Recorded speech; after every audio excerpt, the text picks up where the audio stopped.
Good evening, everybody, and welcome.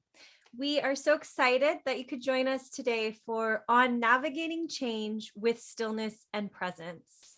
My name is Alex Elliott, and I am the Senior Manager of Events and Engagement for the Public Programs Department of California Institute of Integral Studies, a nonprofit university in San Francisco. As many of us are descendants of settlers, immigrants, or descendants of those forcefully brought to this continent, we, CIIS public programs, must recognize and never forget that our university's building in San Francisco occupies traditional, unceded Ramaytush Ohlone lands. If you're interested in learning more about Native lands, languages, and territories, we encourage you to visit native-land.ca. Now, before we get started, let me first introduce our presenters, Octavia and Deanna, and then we will get right to their conversation. Deanna Jimenez is a somatic transpersonal psychotherapist whose passion is to support those dedicating their lives to transformative movements. Deanna guides clients individually and collectively in establishing a solid mental, emotional, physical, and spiritual foundation as a pathway towards elevating collective consciousness. She is assistant professor in the somatic psychology department here at CIIS and has a private practice supporting individuals, couples, and organizations. Octavia Raheem is a mother, author, yoga teacher, and practitioner and activist. She has received national attention for her work training yoga teachers and diversifying the yoga and wellness industry. Her work as a yoga professional focuses on practical tools to teach individuals how to manage stress, anxiety, and fatigue through yoga and meditation in a way that is accessible to all levels and abilities and restorative to the nervous system. Her work has been featured in Yoga Journal, Mantra Magazine, Well and Good, CNN, WXIA, and Atlanta Magazine. And now it is my absolute pleasure to turn it over to Deanna and Octavia.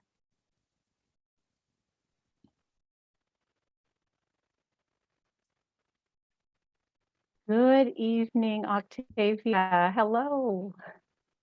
Hi, hello. I just want to say what an honor it is to be here with you, to spend some time with you exploring your newest book. I do also want to say that I carried this book with me because the title alone is a mantra in these sometimes stressful times in my day to actually slow down and rest. So maybe in our time together, it's just going to be a taste of what this book holds. There's so much richness in it. So maybe just to begin, I'm curious, how do you define a practice of rest? So, Deanna, first, thank you. I'm honored to be in your presence. And I actually want to define a practice of rest by inviting us to stop, right? To start by stopping. And so, can me and you do that together? And those who are tuning in, if they could do that too. And I see that you just kind of organically put your hand at your heart. My hand just kind of moves to my belly, or my hands will move to my thighs, which is, you know, this very grounding. And so you can place your hand someplace on your body that feels right now. You can keep your eyes open too, or close them. And then you notice the breath, your breath. If you notice well enough, you'll notice there's a space in between the breath, meaning a space between the inhale and the exhale. And I'm inviting us to be in the inhale, pause, exhale, pause, meaning one whole breath 3 times together, okay? So just take 3 breaths and sit.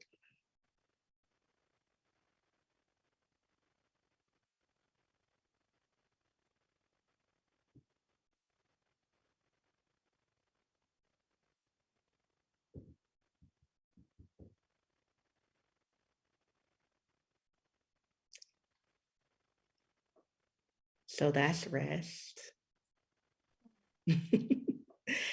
that's rest. We can use a lot of words to define it. And for me, the essence of rest is what restores us, that which restores us. Um, and for me, in practice, that can be just as simple as what we just did, which is in this culture that really privileges moving and speed and talking fast and doing everything fast and calls that efficiency and then calls that productivity. I think we just did something incredibly generative and productive in this one sense by just sitting still and gathering ourselves before we lurch into what's next, right? Um, and so that's rest to me. This willingness, this capacity to honor the pause and what restores us, right? And that varies from person to person. For me, it's meditation, restorative yoga, yoga nidra, walks in nature. I have a cup of tea here that I've been drinking really slowly. It could be listening to one song at a time and only doing that, and so I think about rest in terms of also like taking away stimulus versus adding more and more into the environment and into our experience to be processed. Beautiful. I'm also just deeply aware of even the pace in which the words come, right? And what I really appreciate what you just said is that it's not just the destination of rest, but you said for each person, it's unique, the journey to get to that space of rest, whether it be me holding my hands on my chest or my legs or sipping the tea slowly. There are many entries into this space of quiet or stillness, huh? Yeah, that's it. Hmm. That's it. So many access points, right? Right. We have to be paying attention. And sometimes just that little invitation, let's stop before we start. Right. Since we're in conversation, I'm so curious, like, how did you receive that opportunity, invitation? Like I said, hey, you want to stop with me? You want to pause Right. with me? Then what did that feel like for you? You know? And people who are listening or watching, what did that feel like to you? Did you actually do it? Did you go, I'm not doing that? Did you not even hear that it was offered? Or did you go, yes, all day I've wanted to stop. And all day I haven't found space or made space to do that. So it's something about the availability to receive it as well. Yeah. Yeah. Beautiful. Thank you for that. This feels like a perfect segue into this flow of your book as well. We spoke there, you said, I'm just aware of the many chapters, and each of the chapters so standalone, so unique, with a story, a personal story, and then an invitation to come into rest. And I wonder if you could just say a little more of how you created this gift to invite us all to rest. So what I want to be really honest and transparent about in the way I created this gift, thank you for calling it that, is I have a rest nest and I'm actually sitting on top of that. And what a rest nest is, as my teacher Tracy Stanley taught me, is, I put down my mat, I put down my blankets, I put down all the things I want for my comfort, and I leave this nest here, meaning a lot of times we'll engage a practice and we fold everything up and put it away. I leave it here because it reminds me every time I look at it, if I haven't just done this particular lay down practice, that I haven't done it. And so one way I wrote this book was not from here. I wasn't thinking like, what should I write about and what should I do? I would rest and then I would reflect, which is part of what I invite people to do in the book.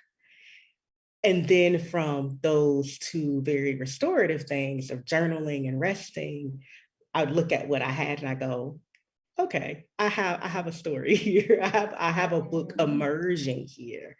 Like I was aware that there was a book to be written, but I'm not gonna sit here and say, oh, I knew exactly what it was, and I set out to write this exact book. What I So I think in anyone who's like a artist, right, a writer, a dancer, a songwriter, um, a storyteller, a cook, right? Um, for me, and maybe for many artists, there's this simple prayer, which is like, may I be the vessel, and then I listen for what needs to come through me as the vessel. Oof. And so the way I know how to listen is to pause and to rest, or to go on these walks in nature. And so essentially I'm resting and I'm listening, and rest practices for me are also these practices of profound remembrance. That's part of the healing in it. Rest is both this place where I can remember, and I can also start to perceive what is in the future, right? I have this experience where I'm like, oh, space and time kind of um, stop being linear in the way that Mhm. I rest. And so I'm saying that to say I'm resting. And then when I start journaling, I remember these experiences that I wrote about, many of them in the book that really shaped my being.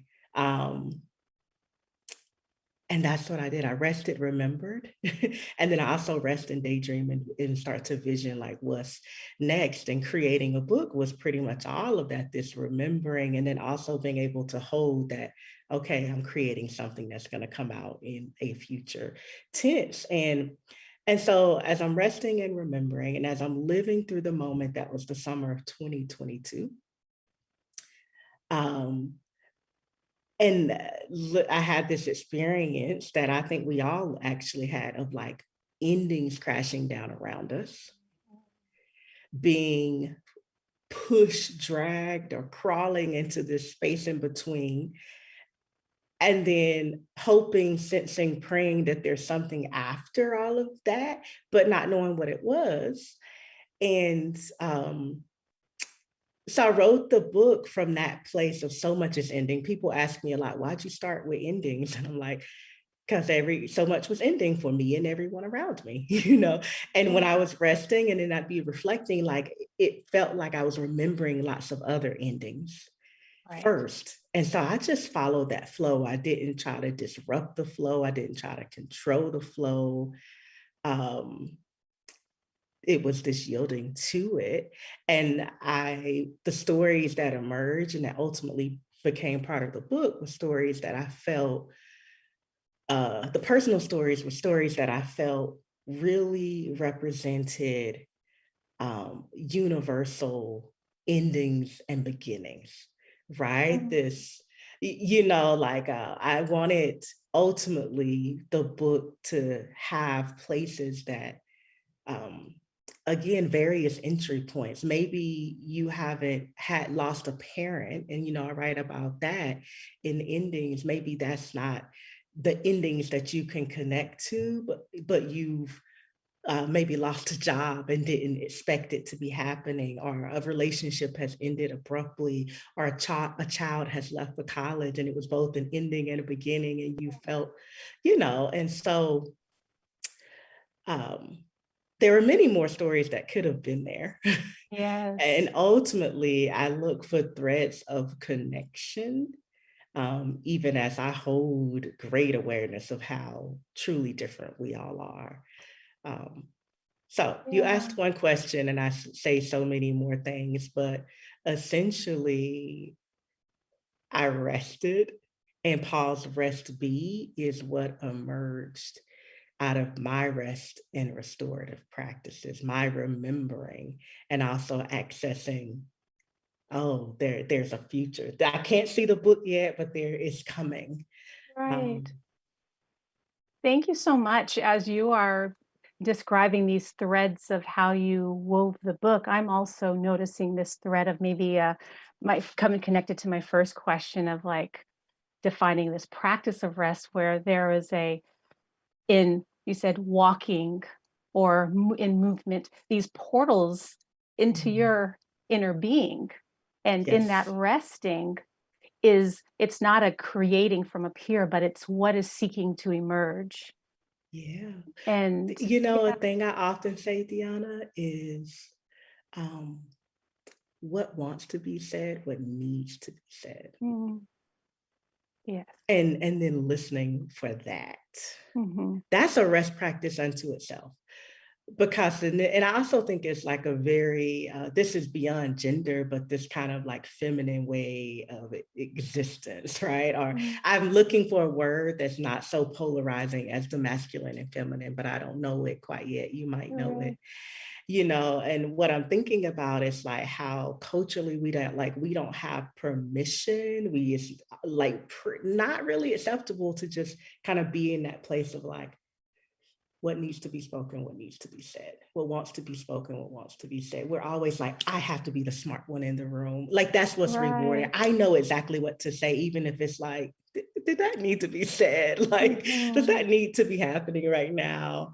And so the writing of this, I just was like, what wants to come forward? And let me listen. I have a really strong will, you know, and I'm like, if I really start getting into it, I'm going to be like, no, but I want it to be that way. So I'm just like, I'm listening. I wrote this book I wrote it for you. I wrote it for me. I wrote it, you know, the dedication is to everyone who has survived the last few years and everyone who didn't.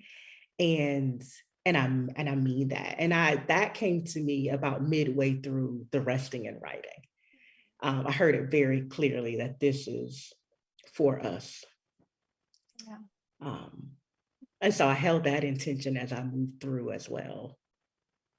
Yeah, they say nature fills an empty vessel, and I'm hearing this receptivity, this practice of being receptive to what is seeking to emerge. You used water as a theme throughout the book, so there's something around that fluidity, that movement, that flexibility, and being able to be with what is seeking to emerge. And when we can surrender to that, magic happens, huh? Yeah, and I'm like, it takes strength to surrender, which is part of the kind of paradox of it.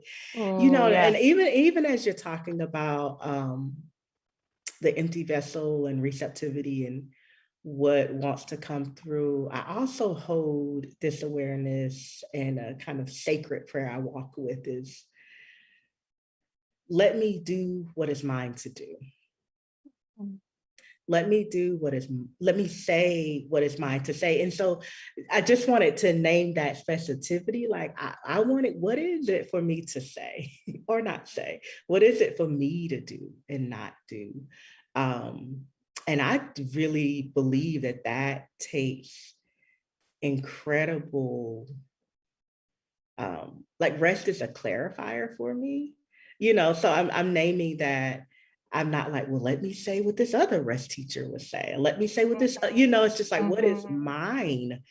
What needs to come through me? Who needs to come through me? Like, who am I to touch with this message? And again, it's also in the still places where I start to be able to access much more clarity about what's mine to do and what's not mine to do. Again, that's a pre-rest practice, because it's part of how we get to how I've created more space in my life for space, right? And for pausing is the clarity around what's mine to do, what's not mine to do, what's mine to say and not mine, what's mine to write.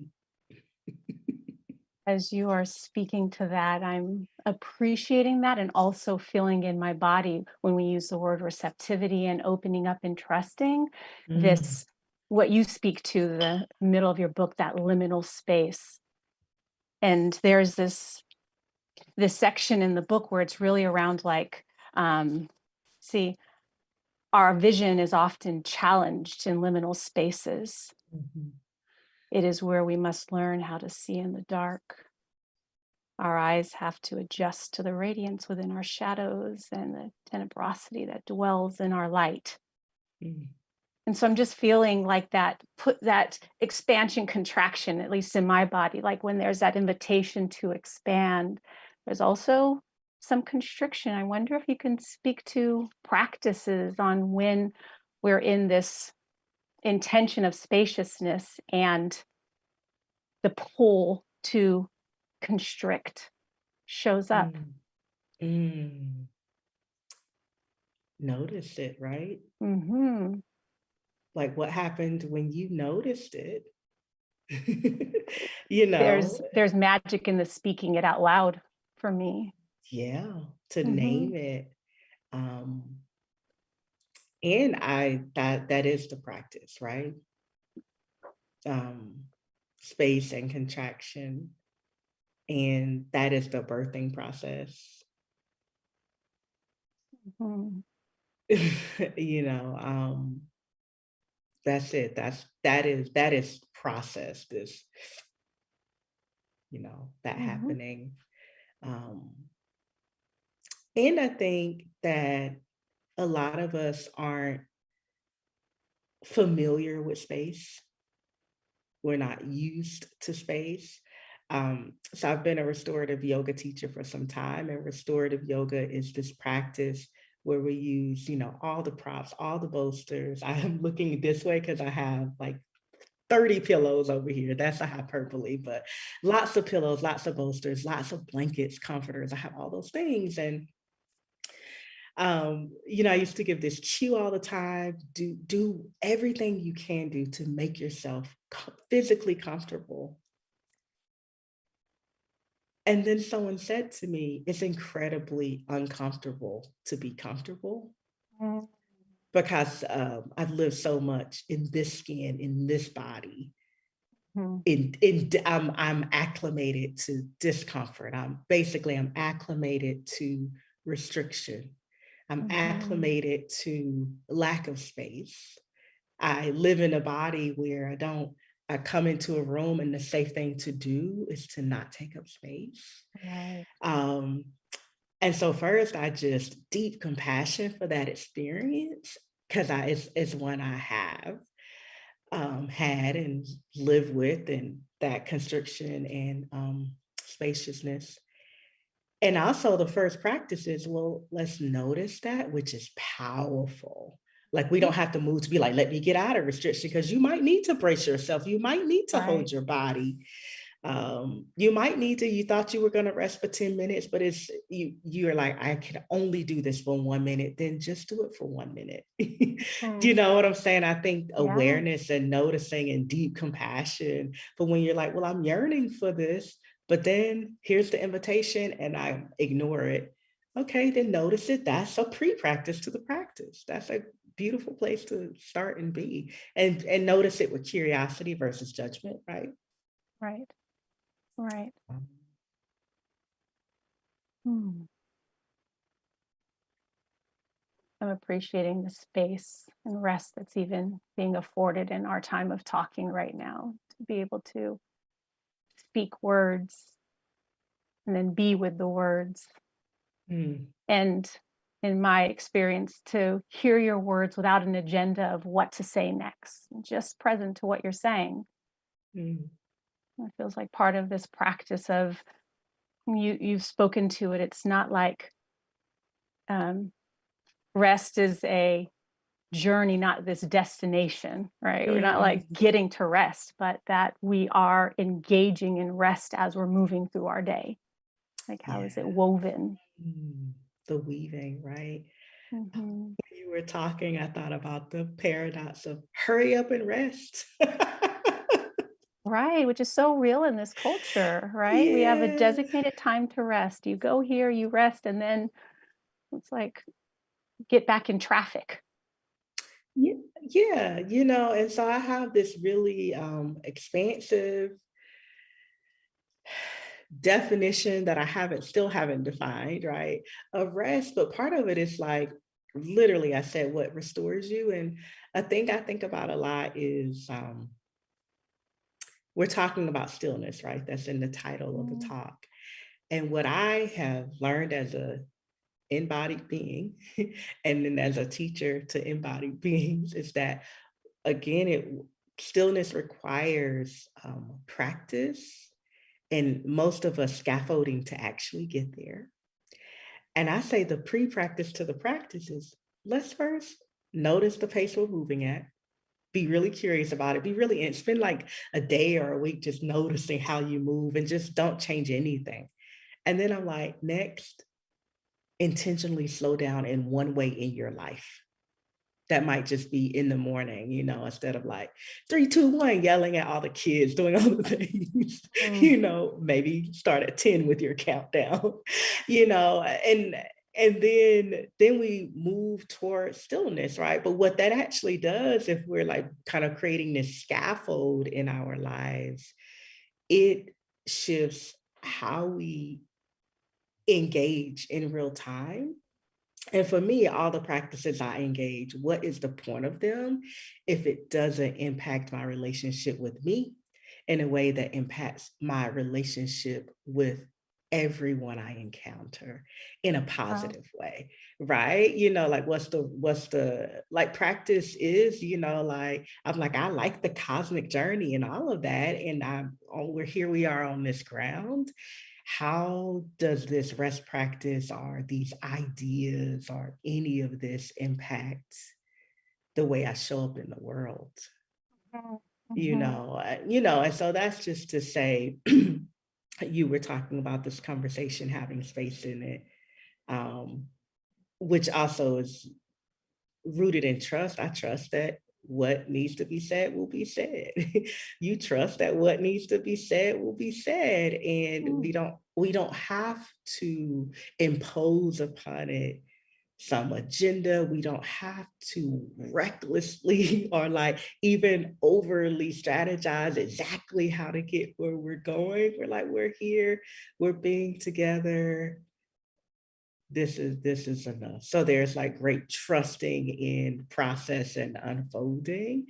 And this is my practice, embodying that practice, right? So I'm not technically doing a structured rest practice, but I'm like, well, how can that energy still be present in something that's active or intellectual?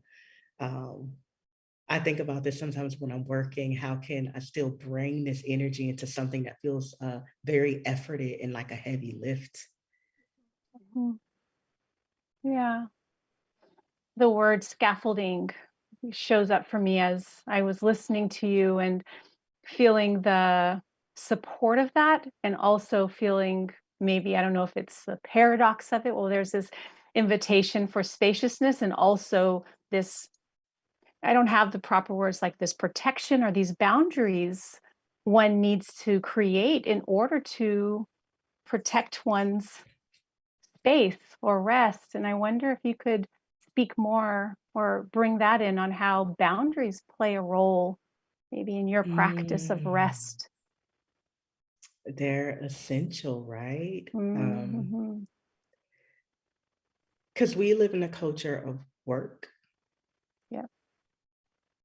Um, and produce by any means. And I mean by any means, right? Like this any means, which is not humane. It's not the speed of life. Does it really nourish life, And that's just to name that, like, we're swimming in a certain kind of ocean.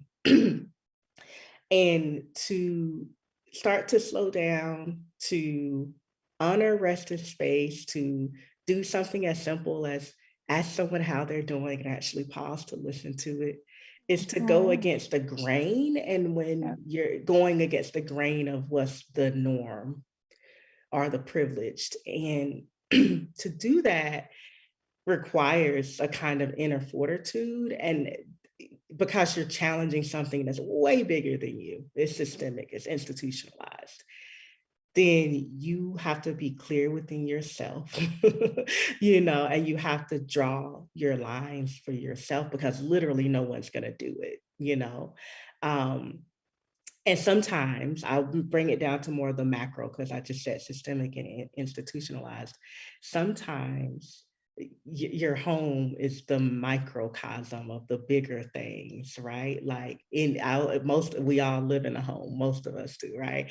And there are people in it, and there might be a way of functioning that is totally not sustainable to at least one adult in that house, right? One person who's doing all the things, or one person who's like carrying the load of caring for everyone, and that one person goes, this is not sustainable, I cannot live like this anymore, because that ecosystem's already set up like that.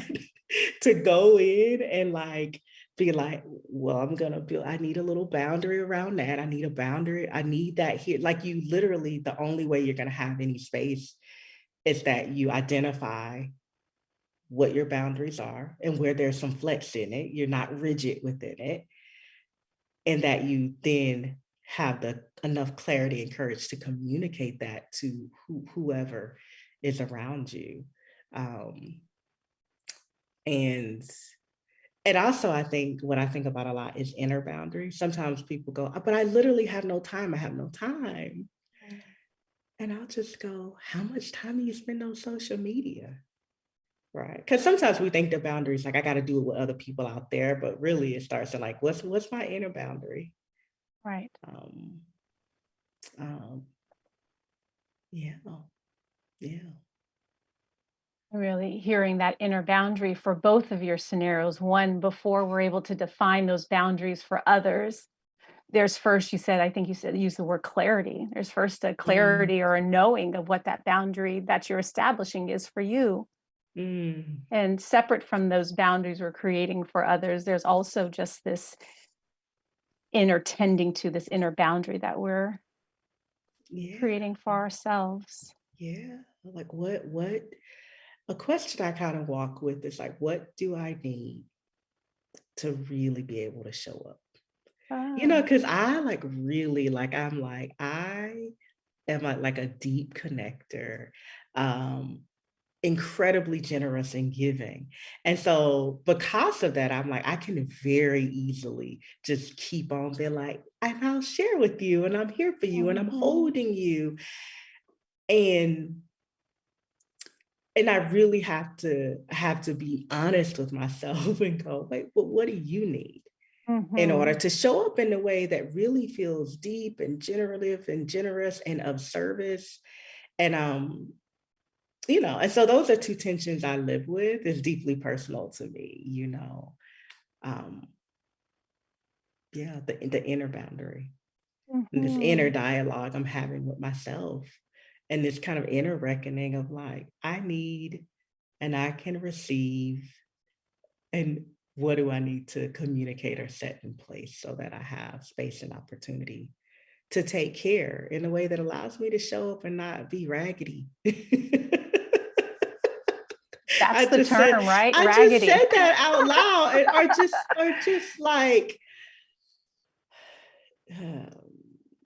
resentful, right? Sometimes when we're just giving too much and nothing's being returned, we're resentful. Yes. Or stingy with our energy than when we're with people, right? Like I did a little rest practice before we started, because I was like, I really want to be able to be with you. Yes. I really want to be here. And pausing and resting helped me do that. Yeah. I appreciate you expanding on the term raggedy, but I was with you when you said it. I get it, right? How we extend ourselves. Thank you for that. And one thing that I'm taking from what you just said is that checking in, that checking in, and the answer is so personal. What you need is different from what I need and different from every listener, but to ask that question, to be in that curiosity, allows for the answer to arise. And again, it's arising from within. What a beautiful practice. That's beautiful. So Deanna, this full transparency, we talked yesterday and it was a beautiful conversation. And it feels really important to me and for me to give people space and opportunity to rest. And part of that is, if they've read the book, there's maybe something percolating within. We've talked and meandered, and a Mhm. lot has come up. Like I've had moments where I'm like, well, I really felt that in my body. Mhm. Um, a curiosity is arising, or something's just kind of stewing. And for me, I'm like, well, I don't want to just keep adding and inputting. I would like for people to have a space and opportunity for what has been heard to start to land, or if Mhm. what they need today is just simply to rest, irregardless of what they've heard us talk about and whether it needs to land or not. So I'm saying all that to say I'd love, I'd love to guide people through a little bit of rest practice. Like a beautiful invitation. It was Okay. beautiful speaking with you. Yes. Yes. Thank you so much. You are a wonderful soul to be in communication with. So thank you.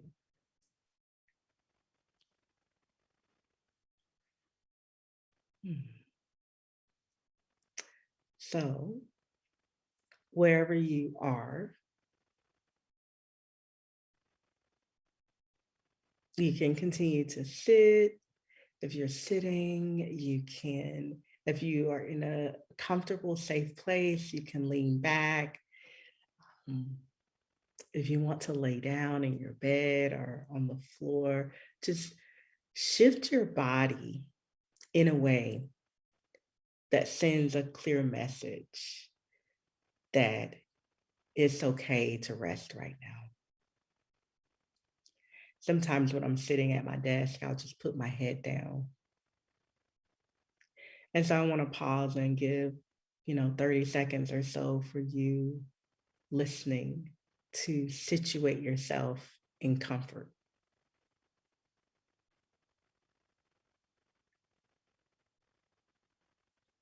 And sometimes the thing that is going to allow us to be okay in stillness is movement first, right? So naming that as well, if you need to reach your arms up or roll your shoulders or take a walk around the room. Whatever it is you do, if you decide to move a little bit. The rest of my invitation is that you start off at your normal pace, and then you give yourself a few moments to start to slow that down. And then you try to get still again. And that's just if you need to move before you're still. Some of you might already be completely still.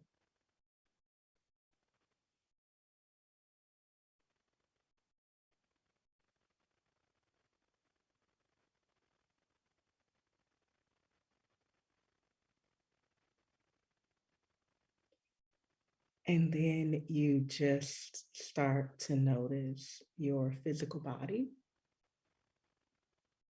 And I say notice a lot, it just means pay attention, right? Pay attention to your body.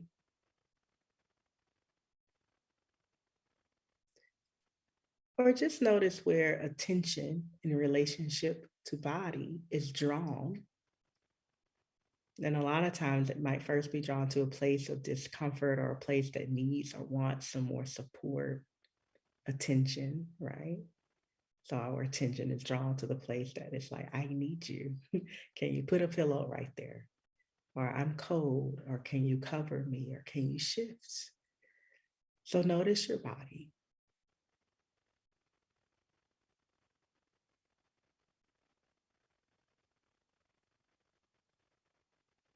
And then again, notice your body.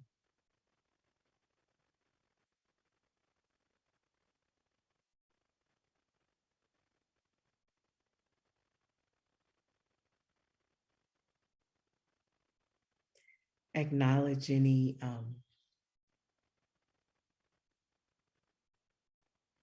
thoughts, revelations, ruminations. There might even just be a word that is dancing through your mind.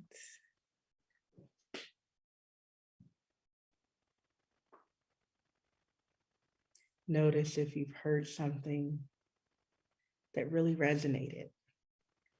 Notice if you heard something you're like, I don't agree with that. Notice if you heard something that created curiosity or sparked a feeling of a waking up.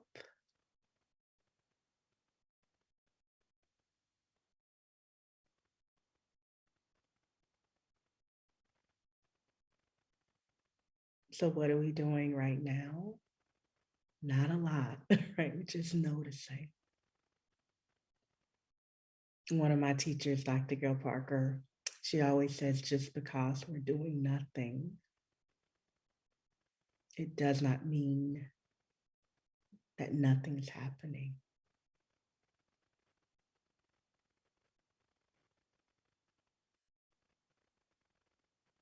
So you've noticed body, you're noticing thought.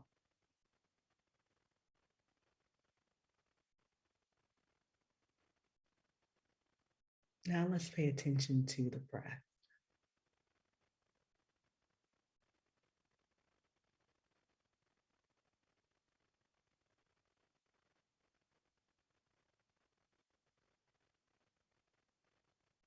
So pay attention to breath. And that is simply yet profoundly, right?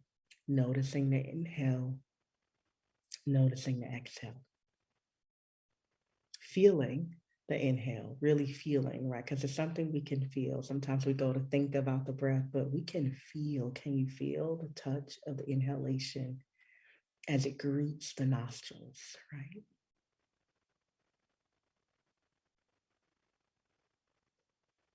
The touch of the exhalation as it leaves and expands and merges beyond you. So what are we doing? Not a lot, yet something beautiful. And sometimes really profound, just sitting or lying or curling up and noticing the breath. If you notice your breath long enough, full enough, deep enough, there's a point, right? Well, you'll notice that if you inhale, there's a pause. Exhale, there's a pause. These are natural pauses in the breath. They're not ones that we have to extend, exaggerate, or do anything to. The invitation remains simple. Notice your full breath, which is made up of one inhale, a pause, an exhale, and a pause. Do that 3 to 5 more times.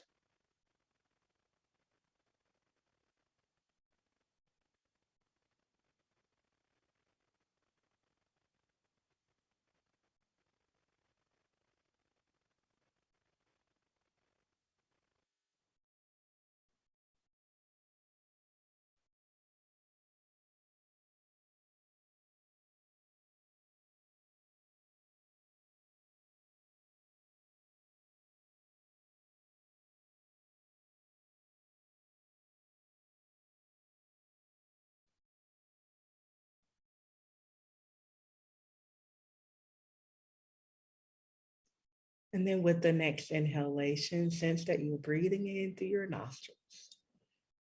Feel a touch of the inhalation in through your nose and follow the inhalation down into the center of the chest.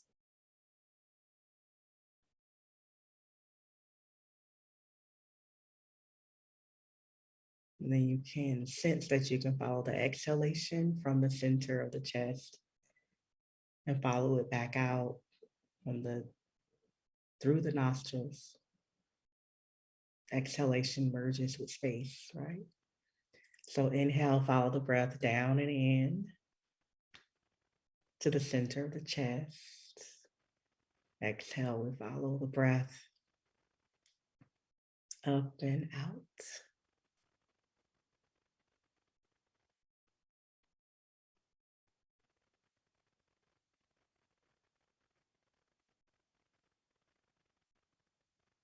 And then just notice if you're allowing and witnessing, watching, kind of experiencing it. I'm just saying inhale, breathe in, follow to the heart, center, not the literal heart, but the center. And then exhale out. Notice if you are allowing that or doing it. I'm doing it. I'm breathing in hard, right? And again, it's just noticing with curiosity. And I'm offering that up to you because it's something I noticed in myself. I'm like, I'm doing it. The invitation here is to experience it, which is slightly different, right? Follow the breath in, follow the breath out.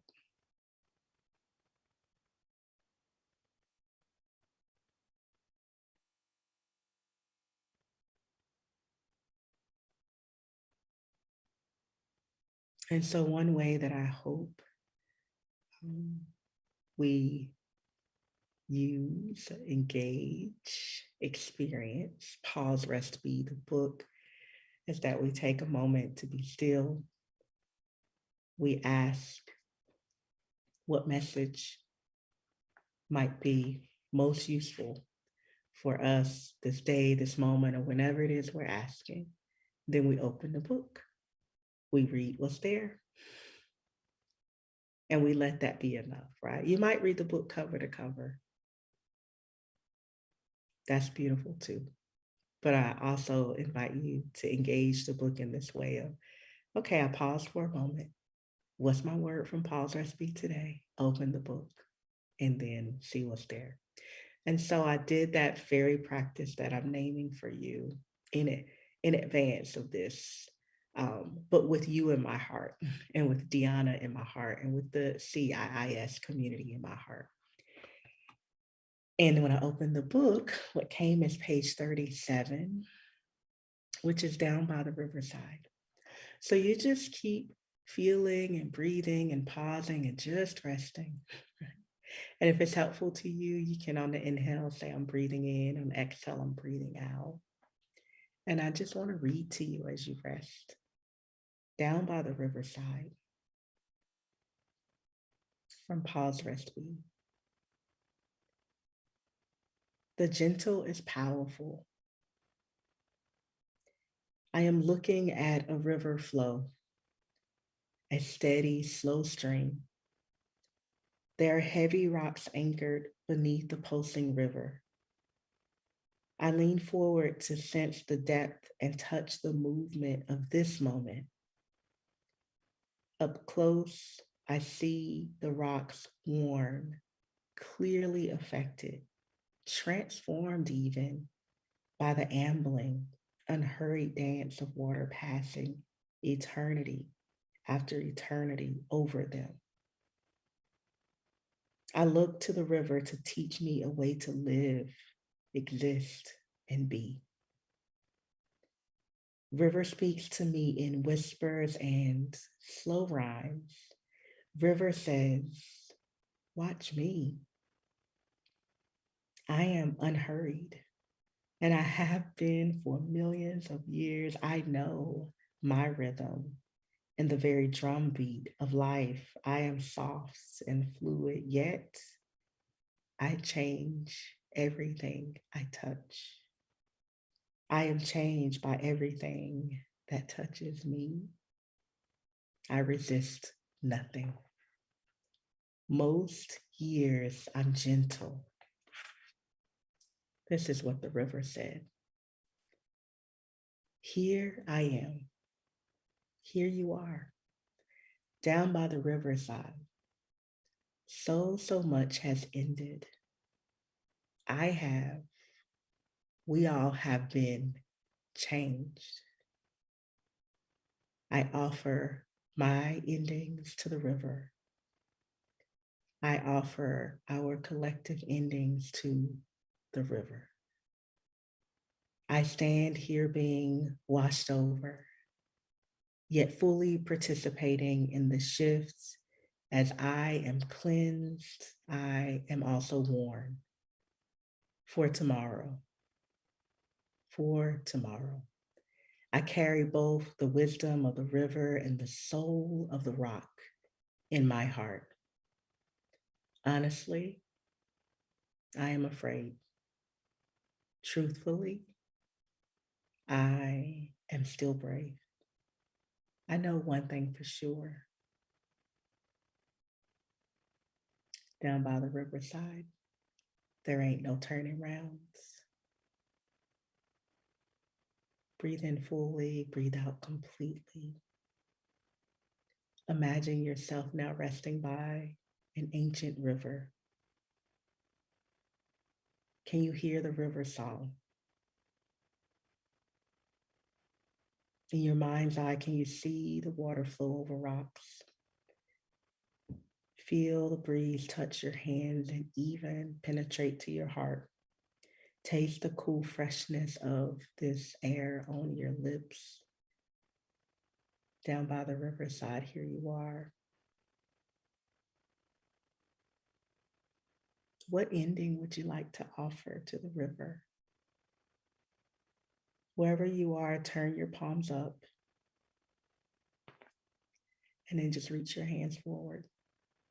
So you inhale, you can draw the hand in. You exhale, you reach the hand forward in this gesture of offering and ending to the river.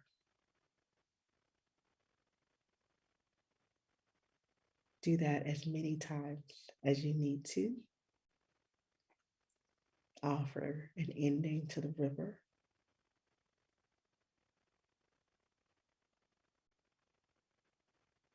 Offer many endings to the river. May you be free and lighter as you make whatever offering must be made, and as you face whatever ending is yours to face. We'll take just a minute here in silence to rest and be.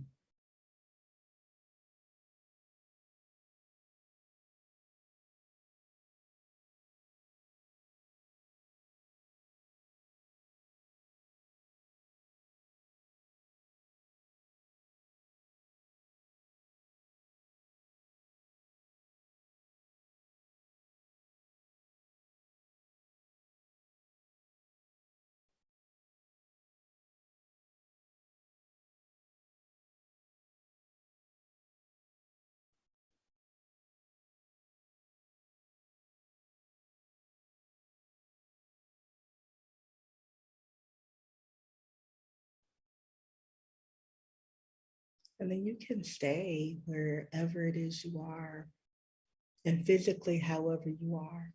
I just invite you to become aware of the sound of your breath, aware of the sounds you can hear in the room, aware of whatever sounds you can hear beyond the room.